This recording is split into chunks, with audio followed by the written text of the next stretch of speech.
नमस्कार मंडळी, काय मजेत ना? सोप्पा हिशोब आहे. तुमच्या पोर्टफोलिओमध्ये जर भरपूर आयटी स्टॉक्स असतील तर तुम्ही आता अजिबात मजेत नाहीये. आणि जर तुमच्या पोर्टफोलिओमध्ये आयटी एकदम कमी असेल एक्सपोजर तर तुम्ही मजेत नक्की असाल. मी का म्हणतेय माहितीये? डिसेंबर 2024 मध्ये निफ्टी आयटी 46,089 या अ, या इंडेक्सच्या लेव्हलवर होता आणि तिथपासनं 13 ऑगस्ट 2025ला हा 34,664 वरती आलेला आहे. जवळ-जवळ 25% डाउनफॉल आहे. आणि म्हणूनच आत्ताच त्याला एक नवीन अवॉर्ड घोषित झालेला आहे, वर्स्ट परफॉर्मिंग सेक्टर ऑफ 2025 म्हणून. पण या सेक्टरबद्दल चर्चा करायची खरंच गरज आहे का? तर नक्की गरज आहे. काय थोडा प्रॉब्लेम आहे, काय माहितीये का? आयटी सेक्टर आत्ता भारतीय इकॉनॉमीला जवळ-जवळ $254 बिलियन एवढा रेव्हेन्यू कमावून देतो. सो आयटी सेक्टरमध्ये प्रॉब्लेम असेल तर भारताचा रेव्हेन्यू सुद्धा कमी होऊ शकतं. टोटल आज भारतीयांना जवळ-जवळ 5 मिलियन भारतीयांना म्हणजे 50 लाख लोकांना रोजगार फक्त आणि फक्त आयटी सेक्टरमधनं मिळतो. म्हणून हा सेक्टर खूप महत्त्वाचा आहे. ओव्हरऑल जर तुम्ही बघितलं ना, तर $200 बिलियन एवढा रेव्हेन्यू आपल्याला फॉरेन एक्सपोर्ट्समधनं मिळतो, आयटी सेक्टरमधनं आणि त्याच्यात यूएस आणि यूके हे आपल्यासाठी खूप मोठं मार्केट आहे. सो आजच्या व्हिडिओमध्ये आपण काय बघून घेणार आहोत माहिती आहे का? आज आपण 5 कारणं अशी बघून घेणार आहोत, जेणेकरून आपल्याला लक्षात येईल की आयटी सेक्टरमध्ये नक्की का बरं प्रॉब्लेम आहे? का बरं अख्खा इंडेक्स जवळ-जवळ 25% पडलेला आहे?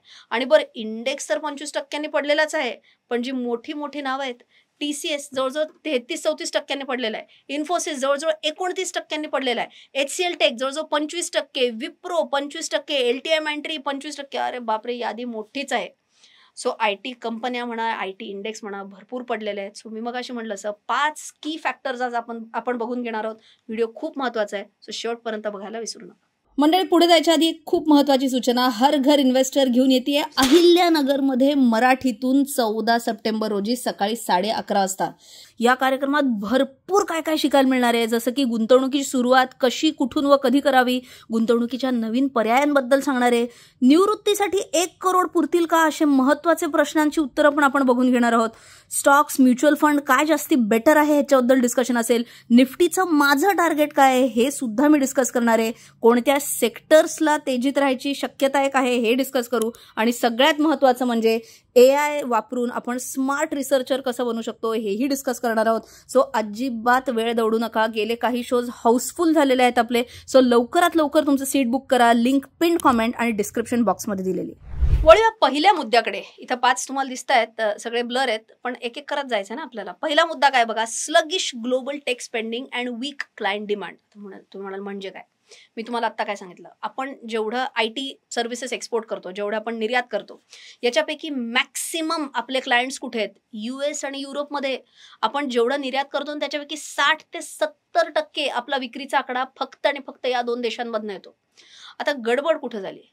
US आणि युरोप दोन्ही ठिकाणी आता रिसेशनचे फिअर्स आहेत.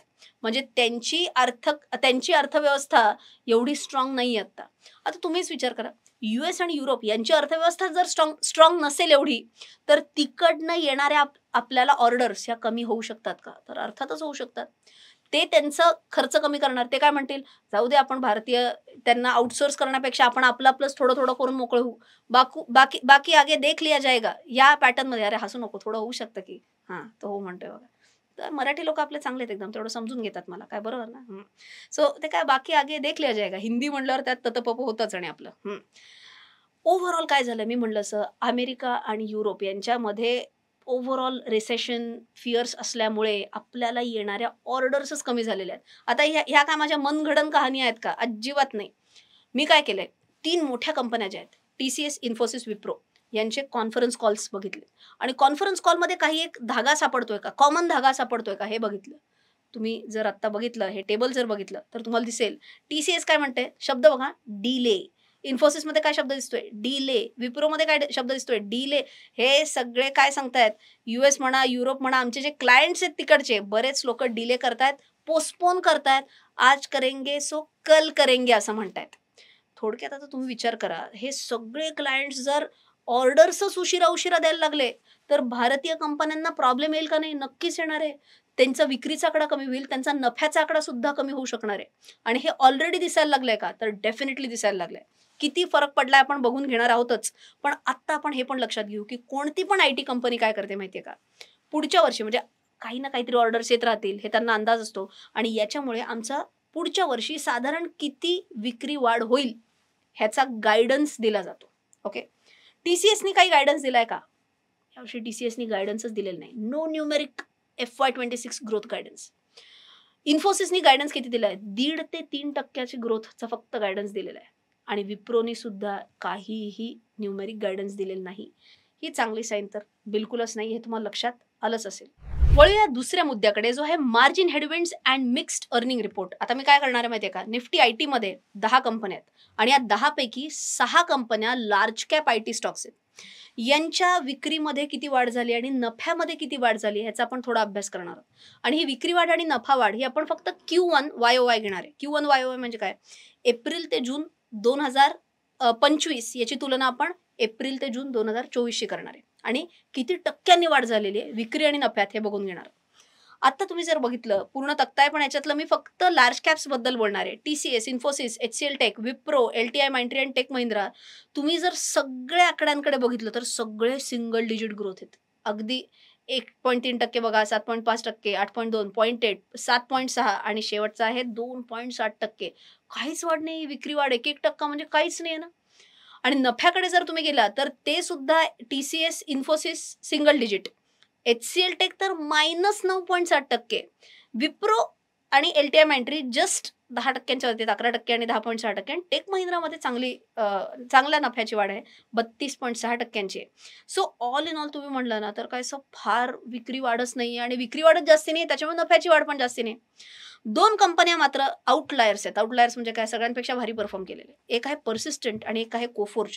पर्सिस्टंटची विक्री वाढ 21.8%, नफ्याची वाढ 38.7%, तर कोफोर्जची 56.5% विक्री वाढ आणि नफ्याची वाढ 88.5% आहे.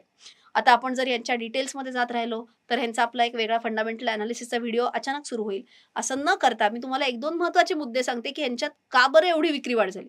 यांनी काय केलं माहितीये का, भरपूर ॲक्विजिशन्स केलेले आहेत. म्हणजे तुम्ही असा विचार करा, पर्सिस्टंटनी अजून काही कंपन्यांना विकत घेतलं, त्याच्यामुळे त्यांचा विक्रीचा आकडा सुद्धा पर्सिस्टंटच्या विक्रीच्या आकड्यामध्ये ॲडअप झाला. कोफोर्जनी सुद्धा हेच केलं, त्यांनी पण काही कंपन्या विकत घेतल्या, त्याच्यामुळे त्यांचा विक्रीचा आकडा यांच्या विक्रीच्या आकड्यामध्ये ॲडअप झाला. बरोबर.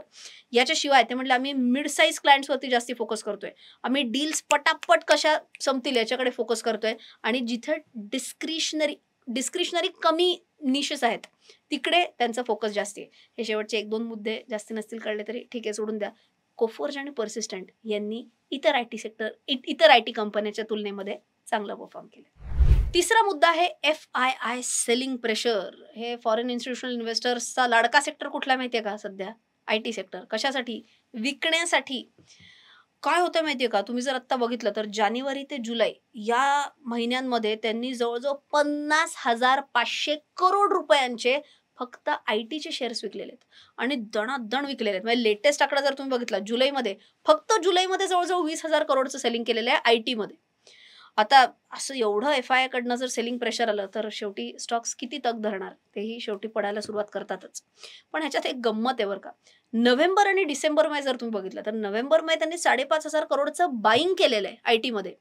डिसेंबरमध्ये 9,000 करोडचं बाईंग केलेलं आहे. सो थोडक्यात नोव्हेंबर आणि डिसेंबरमध्ये त्यांनी चांगलं बाईंग केलेलं आहे आणि जानेवारी ते जुलैमध्ये त्यांनी चांगलं बाईंग केलेलं आहे. त्यांनी अच्छा करून टाकलेलं आहे IT स्टॉक्सला आणि ज्याच्यामुळे दंडदिशी हे IT कंपन्या पडलेल्या आहेत. ओव्हरऑल काय होतं तुम्हाला सांगते. जेव्हा FIIsलाही अंदाज यायला लागतो की IT सेक्टरमध्ये थोडी गडबड होऊ शकते, थोडे व्हॅल्युएशनमध्ये प्रॉब्लेम येऊ शकतात, इन्व्हेस्टर सेंटिमेंटमध्ये प्रॉब्लेम येऊ शकतात, या सगळ्या कारणांमुळे ते विक्री करायला सुरुवात करतात.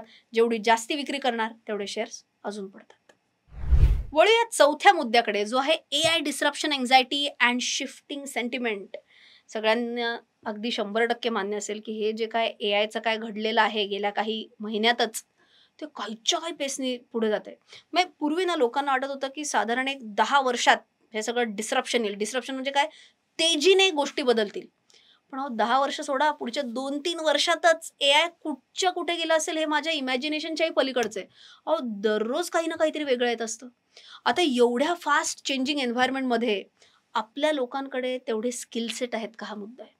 अनफॉर्च्युनेटली आत्ता असे काही रिपोर्ट्स आहेत की आपल्याकडे असे लाखो IT प्रोफेशनल्स असतील ज्यांच्याकडे कोर स्किल सेट्स आहेत, म्हणजे काय कोडिंग म्हणा, टेस्टिंग म्हणा, हे सगळे स्किल सेट्स त्यांच्याकडे आहेत. पण एआयला लागणारे जे काही स्किल सेट्स आहेत ते अनफॉर्च्युनेटली त्यांच्याकडे त्या लेव्हलचे नाही आहेत. आता एआय वापरणे नाही म्हणत, एआयचं सगळं बॅकग्राऊंडचं काम करणं, एआय रिलेटेड काही ना काहीतरी कोडिंग बॅकएंडला करायला लागतं. मग एआयनी कोड आपल्याला देण्यासाठी, आपली उत्तरं एआयनी देण्यासाठी मागे काहीतरी आयटीचं काम करायला लागतं ना. ते रिक्वायर्ड स्किल सेट्स यांच्याकडे तुलनेने कमी आहेत असे बरेच रिपोर्ट्स आहेत. मी तुम्हाला तिसरा मुद्दा सांगितला असं मगाशी काय म्हणले मी तुम्हाला, अमेरिका म्हणा, युरोप म्हणा, हे सगळ्यांकडेही आता थोडा रिसेशनरी प्रॉब्लेम आहेच आहे. आता हे लोक काय म्हणतात, आपण ना भारतामध्ये जास्ती ऑर्डर्स द्यायच्याऐवजी आपण आपल्या इथेच काही गोष्टी एआय कडनं का नाही करून घ्यायच्या, आपण काही एआयचे टूल्स घेऊयात जेणेकरून गोष्टी भारतातल्या लोकांकडनं करून घेण्यापेक्षा एआयच्या थ्रू आपण आपल्या इथेच करून विषय संपवून टाकू. अशा सुद्धा गोष्टी घडायला लागलेल्या आहेत. एक ओव्हरऑल ऑटोमेशनचं थ्रेट बऱ्यापैकी होतंय. म्हणजे मी आमच्या ओळखीतले पण जे कोणी IT इंडस्ट्रीमध्ये आहेत ते तेच म्हणत होते की पूर्वी एखादा प्रोजेक्ट करायला लेटस से 10 IT इंजिनियर लागायचे कोडिंगसाठी, ते आता 1 ते 2 इंजिनियर म्हणून कोडिंगचं काम संपवून टाकतात. आणि टेस्टिंगसाठी जर एक 4-5 लोक लागत असतील, एक पुरून उरतोय. सो एवढं सगळं झाल्यावरती ले ऑफ्स होणे, थोडे फिअर्स होणे, स्ट्रक्चरल डिसरप्शन होणे हे अनिवार्यच आहे. आणि त्याच्यामुळे ओव्हरऑल मार्केट सेंटिमेंट जी आहे आत्ता ती निगेटिव्ह झाली आहे का, तर नक्कीच झालेली आहे.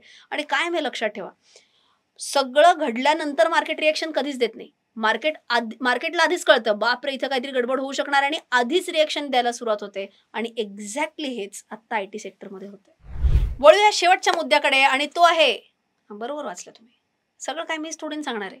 4 मुद्दे मी सांगितले, एक मुद्दा तरी तुम्ही सांगा, थोडा तरी अभ्यास करा. फार झालं तर एआयला विचारा, पण काहीतरी करा. आणि तुमचा मुद्दा 5वं रिझन काय आहे की IT का बरं खालती पडतंय, त्याचं 5वं रिझन मला तुमच्याकडनं हवं आहे. कॉमेंट सेक्शनमध्ये नक्की सांगायला विसरू नका, मला वाचायला आवडेल. इनफॅक्ट कॉमेंट सेक्शनमध्ये हे सुद्धा सांगा की तुम्हाला काय वाटतंय इंडियन IT सेक्टरचं भवितव्य काय आहे, एआयमुळे काही फटका बसण्याची शक्यता आहे नाही, काय वाटतंय कमेंट सेक्शनमध्ये नक्की सांगा.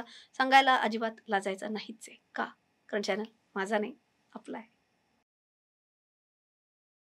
तुम्ही अनेक सोशल मीडिया प्लॅटफॉर्म्सवर अशा जाहिराती बघितल्या असतील. प्लीज नोट करा, हे सर्व फ्रॉडस्टर्स आहेत आणि तुम्हाला कायम हे स्टॉक टिप्स आणि खूप जास्ती रिटर्न्स प्रॉमिस करतील. मी कोणतेही कॉल्स देत नाही, मी कोणतीही ॲडवायझरी सर्व्हिस पण देत नाही. मी फक्त आणि फक्त ज्ञान देते, तेही माझ्या YouTube चॅनलवरून आणि माझ्या वेबसाईट्सवरून रचनारानडे.com आणि रचनारानडे.in वरून.